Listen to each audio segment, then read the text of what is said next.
वैसे तो हमारे भारत के बारे में काफी सारी चीजें फेमस हैं, लेकिन इनमें से सबसे ज्यादा फेमस है हमारा कल्चर, रिलीजन और हमारी हिस्ट्री। इंडियन हिस्ट्री हजारों साल पुरानी है और इसकी खास बात यह है कि इसे बहुत अच्छे से इंडियंस द्वारा प्रिजर्व करके रखा गया है। भले ही पुराने समय में लिखी गई किताबें अब सही कंडीशन में ना हो, लेकिन जो चीजें उस समय के लोगों को सिखाई गई थी वह आज भी हमें भारतीय संस्कृति में देखने को मिलती हैं। पूरी दुनिया में सबसे पुराने रिलीजियस टेक्स्ट भारत में ही पाए जाते हैं और वो है हमारे वेद। सिर्फ इतना ही नहीं, हमारे भारत में ही दुनिया की दूसरी सबसे पुरानी लैंग्वेज संस्कृत पाई जाती है। आज के समय इसे मात्र 25,000 लोग अपनी डेली कन्वर्सेशन में यूज करते हैं, लेकिन एक समय ऐसा था जब भारत का एक बहुत बड़ा हिस्सा मात्र संस्कृत भाषा का ही प्रयोग करता था। संस्कृत भाषा से ही हमारी सारी अलग अलग भाषाएं पैदा हुई हैं, जैसे हिंदी, मराठी, कश्मीरी और उड़िया। हिंदी भाषा तो संस्कृत से काफी ज्यादा मेल खाती है और इन दोनों की लिपि भी एक ही है। आपकी जानकारी के लिए बता दें कि लिपि का मतलब होता है किसी एक भाषा को लिखने का तरीका। सिर्फ भाषा ही नहीं बल्कि साइंस, एस्ट्रोनॉमी और मैथमेटिक्स भी भारत का एक बहुत बड़ा हिस्सा रही है। भारत की वजह से ही दुनिया को जीरो मिल पाया और यहीं पर पूरी दुनिया के सबसे इंटेलिजेंट लोग पाए जाते थे। सिर्फ इंटेलिजेंट लोग ही नहीं बल्कि उनकी इंटेलिजेंट क्रिएशंस भी भारत से ही जुड़ी हुई हैं। हड़प्पा सिविलाइजेशन दुनिया की कुछ सबसे कॉम्प्लेक्स और क्रिएटिव सिविलाइजेशंस में से एक थी। कहने का मतलब ये है कि भारत में काफी ज्यादा ज्ञान भी था और काफी सारी मिस्ट्री भी थी जो आज भी सॉल्व नहीं हो पाई हैं। पुराने लेख ऐसे ऐसे कॉन्सेप्ट को एक्सप्लेन करते हैं जो मॉडर्न साइंस ने अब ढूंढने शुरू किए हैं। इनमें से कुछ ऐसी चीजें हैं जो इंसानों को आगे जाने का रास्ता दिखाती हैं और आगे आने वाले खतरों से भी बचाती हैं। यह किताबें और कॉन्सेप्ट पीढ़ी दर पीढ़ी पास होते हुए आए हैं। आज हम आपको एंशिएंट इंडियन टेक्स्ट में मौजूद 4 ऐसे ही कॉन्सेप्ट के बारे में बताने वाले हैं। तो बिना समय गवाए आइए शुरू करते हैं आज के इस वीडियो को। Concept 1, time is cyclical. Hindu पुराणों में यह बताया गया है कि टाइम लीनियर नहीं बल्कि साइक्लिकल है। इसका मतलब यह है कि चीजें अपने आप को एक समय के बाद रिपीट करना शुरू कर देती हैं और यह एक रूप बन जाती है। इसे युगों के एग्जाम्पल से बहुत अच्छे से समझाया गया है। हिंदू मान्यताओं के मुताबिक साइक्लिकल टाइम 4.32 मिलियन सालों का होता है। यह 4 हिस्सों में डिवाइड होता है, जिसमें से पहले हिस्से को कहा जाता है सतयुग, दूसरा हिस्सा कहलाता है त्रेता युग, तीसरे को द्वापर युग कहा जाता है और अंत में आता है कलयुग। वेदों के मुताबिक हम इस समय कलयुग में जी रहे हैं, यानी साइक्लिकल टाइम के आखिरी दौर में। यह युग करीब 4,32,000 साल तक रहेगा और इसकी शुरुआत 3102 BC में हुई थी, जो कुरुक्षेत्र की लड़ाई का अंत था। उस लड़ाई को हुए 5,000 से भी ज्यादा साल हो चुके हैं, यानी हमारे पास अभी भी करीब 4,26,000 साल बचे हुए हैं। वेदों के मुताबिक कलयुग समय का ऐसा दौर होता है जब इंसान बुराई की चरम सीमा पर पहुंच जाता है। यह उन चारों युगों में से सबसे बेकार और भयानक होता है, जिसमें चारों तरफ दर्द, पीड़ा और परेशानियां होती हैं। इसे the age of unrelenting darkness भी कहा जाता है, जिसमें इंसान धीरे धीरे अपने अंत की ओर बढ़ रहे होते हैं। कलयुग को एक ऐसे समय से डिफाइन किया जाता है जहां पर स्पिरिचुअलिटी पूरी तरीके से समाप्त होने पर आई होती है और लोग सेल्फ एनालिसिस को पूरी तरीके से छोड़ चुके होते हैं। सिर्फ इतना ही नहीं, इस युग में हमें इमेजिनरी चीजों का लोगों के ऊपर कंट्रोल देखने को मिलता है, जैसे पैसा और पावर। पैसा सिर्फ एक कागज का नोट होता है, लेकिन हम सभी इंसानों के दिमाग में ये बात बैठी हुई है कि इस कागज के नोट में बहुत ज्यादा वैल्यू है, इसलिए हम पूरी जिंदगी इसको प्राप्त करने के लिए काम करते रहते हैं। इसे वर्ल्ड फेमस किताब सैपियंस में भी बहुत डीप से समझाया गया है। उस किताब के राइटर युवाल नोहा हरारी बताते हैं कि कैसे आज हमारी आधी से ज्यादा दुनिया सिर्फ इमेजिनरी चीजों के जरिए चल रही है, जो हमारे दिमाग में एग्जिस्ट करती है, लेकिन असल में उनका कोई भी एग्जिस्टेंस नहीं है। उसे वह एक कंपनी के एग्जाम्पल से समझाते हैं। वह चैप्टर को शुरू करते हैं एक सवाल से कि आखिर कंपनी क्या है। हम यहाँ पर टाटा कंपनी का एग्जाम्पल लेकर चलते हैं। अगर हम टाटा के द्वारा कमाया गया सारा पैसा, उसके सारे कंज्यूमर, उसके सारे एम्प्लॉय और उसके सारे प्रोडक्ट एक बड़े से एरिया में इकट्ठा करके रख दें, तो क्या वह टाटा कंपनी कहलाएगी? सीधा सा जवाब है नहीं। टाटा कंपनी एक इमेजिनेशन है जिसके अंदर यह सारा पैसा और लोग आते हैं। अगर हम टाटा को एक जगह रखने की कोशिश करें तो ऐसा करना नामुमकिन है, क्योंकि यह कोई फिजिकल चीज नहीं है। युवाल बताते हैं कि पैसा भी एक ऐसी ही चीज है, और सिर्फ पैसा ही नहीं बल्कि हमारा आज का लॉ एंड ऑर्डर भी कुछ इसी तरीके से चलता है। हम इंसानों ने कुछ इमेजिनरी रूल्स बना रखे हैं जिससे सोसाइटी सही तरीके से फंक्शन करे। वह रूल सही हैं या गलत, ये कहना बहुत ही ज्यादा कठिन है। हालांकि वह यह भी कहते हैं कि यह इमेजिन्ड रियलिटीज हमारे लिए काफी ज्यादा जरूरी है, क्योंकि यही वह चीज है जो हमें बाकी जानवरों से अलग बनाती है।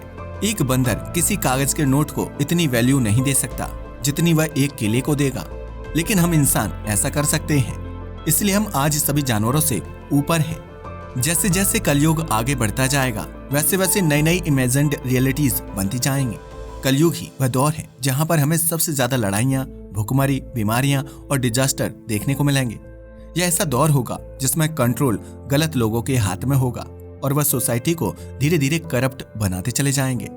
अभी कलयुग की शुरुआत है, इसलिए हमें फिर भी कुछ स्पिरिचुअल लोग देखने को मिलते हैं, लेकिन जैसे जैसे समय आगे बढ़ेगा वैसे वैसे इन लोगों की कमी होने लगेगी और एक समय ऐसा आएगा जब पूरी दुनिया में कोई भी स्पिरिचुअल लोग नहीं होंगे।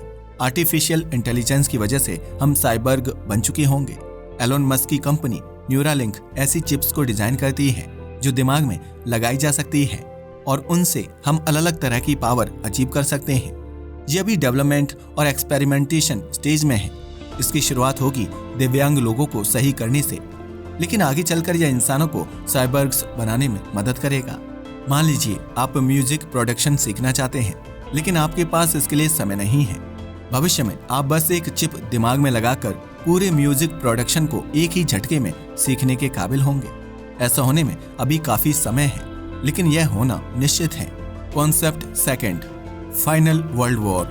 इस कॉन्सेप्ट में यह बताया गया है कि युगों को वापस से रीसेट करने के लिए कल्कि नाम के एक मैसियानिक फिगर पृथ्वी पर आएंगे। वेदों के मुताबिक यह साल 4,28,899 में होगा। यह भगवान विष्णु का आखिरी अवतार होगा, जिनका काम होगा टाइम साइकिल को वापस से रीसेट करना। यह कलयुग को खत्म करके वापस से सतयुग की शुरुआत कर देंगे। वेदों के मुताबिक यह तब होगा जब कलयुग अपनी चरम सीमा पर पहुंच चुका होगा और चारों तरफ सिर्फ करप्शन, प्रॉब्लम्स और जेलसी होगी।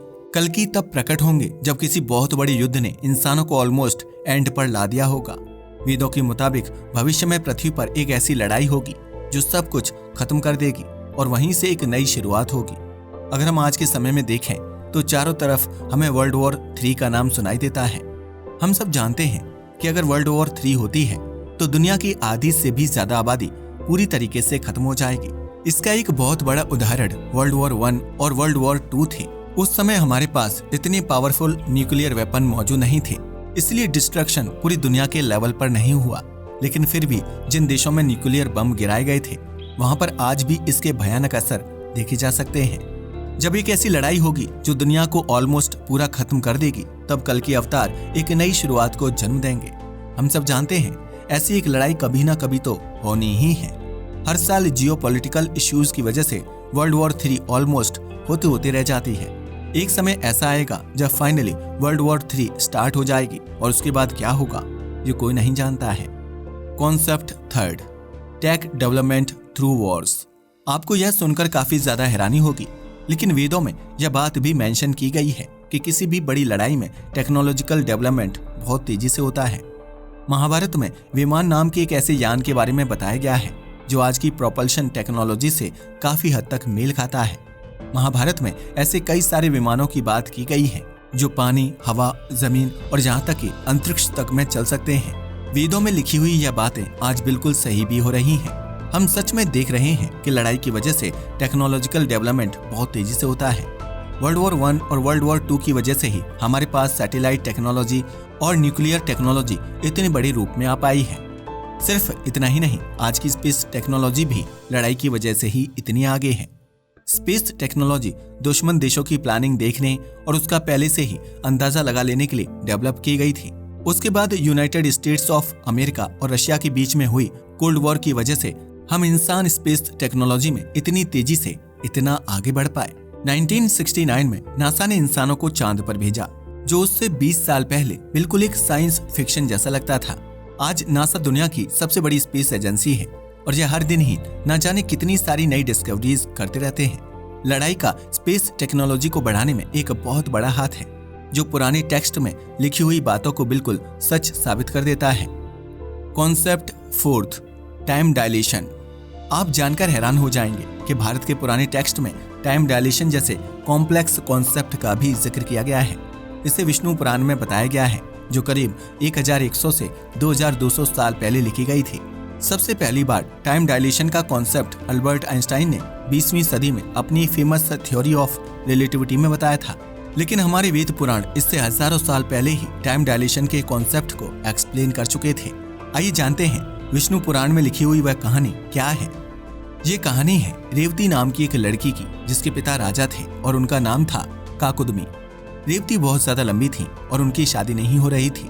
इसी प्रॉब्लम का सलूशन ढूंढने के लिए वह भगवान ब्रह्मा के पास जाते हैं। जब राजा काकुदमी ब्रह्मलोक पहुंचे तो ब्रह्मा जी की सभा में गंधर्वों द्वारा नृत्य संगीत की प्रस्तुति हो रही थी। राजा काकुदमी ने विचार किया कि इस कार्यक्रम के समाप्त होने के बाद ब्रह्मा जी से वो अपना आशय प्रकट करेंगे। कार्यक्रम समाप्त होने के बाद राजा काकुदमी ब्रह्मा जी के समक्ष पहुंचे, उन्हें झुककर प्रणाम किया और उनसे अपने आने का कारण व्यक्त किया। साथ ही राजा काकुदमी ने कुछ संभावित वरों की एक सूची भी ब्रह्मदेव को दी। ब्रह्मा जी उनकी बात और वह सूची देखकर हंसने लगे। ब्रह्मदेव बोले, हे राजन, समय की गति अद्भुत होती है। ब्रह्मांड के अलग अलग स्थानों में समय की गति अलग अलग होती है। जितनी देर आपने ब्रह्मलोक में प्रतीक्षा की और समय व्यतीत किया, उतने समय में पृथ्वी पर 27 युग बीत चुके हैं। अब ये सूची किसी काम की नहीं, क्योंकि ये सभी वर तो पृथ्वी पर वर्षों पूर्व मर चुके हैं। जब वह दोनों वापस से पृथ्वी पर आते हैं तो वह देखते हैं कि भगवान ब्रह्मा की बात बिल्कुल सच थी। उन दोनों का कोई भी रिश्तेदार दोस्त अब पृथ्वी पर नहीं होता और पृथ्वी की हालत पूरी तरीके से बदल चुकी थी। लोगों का हुलिया भी पूरी तरीके से बदल चुका था। जहां अल्बर्ट आइंस्टाइन ने 20वीं सदी में टाइम डायलेशन का कॉन्सेप्ट दिया, वहीं हमारे वेद और पुराणों में यह बात हजारों साल पहले लिखी जा चुकी थी। अल्बर्ट आइंस्टाइन ने भी यही बताया था कि पूरे ब्रह्मांड में समय एक ही रफ्तार से नहीं चलता। अगर आप जुपिटर के अंदर जाते हैं तो वहां पर आपके लिए समय धीमी रफ्तार से गुजरेगा, और अगर वहीं आप ब्लैक होल के अंदर चले जाते हैं तो वहां पर आपके लिए समय पूरी तरीके से रुक जाएगा। यह सब होता है ग्रेविटेशनल फोर्स और गति की वजह से। जब कोई चीज बहुत तेज गति से चल रही होती है तो उसके लिए समय की रफ्तार कम होने लगती है। कुछ इसी तरह जब कोई चीज किसी स्ट्रॉन्ग ग्रेविटेशनल फील्ड में होती है तो उसके लिए बाकी दुनिया के मुकाबले समय धीमी रफ्तार से गुजरने लगता है। इसी इंटरनेशनल स्पेस स्टेशन में जाने वाले एस्ट्रोनॉट्स की उम्र में देखा जाता है। इंटरनेशनल स्पेस स्टेशन बहुत तेज रफ्तार से मूव करता है, जिसकी वजह से उसके अंदर बैठे एस्ट्रोनॉट्स के लिए समय धीमी रफ्तार से गुजरता है। करीब 6 महीने स्पेस स्टेशन में गुजारने के बाद एस्ट्रोनॉट्स की उम्र बाकी दुनिया के मुकाबले 0.007 सेकंड्स कम होती है। ये बहुत छोटा सा डिफरेंस है, लेकिन इससे विष्णु पुराण और थ्योरी ऑफ रिलेटिविटी बिल्कुल सही साबित हो जाती है। भारत के पास बहुत अच्छी हिस्ट्री मौजूद है, लेकिन दुख की बात यह है कि आज हम यह सब कुछ धीरे धीरे भूलते जा रहे हैं।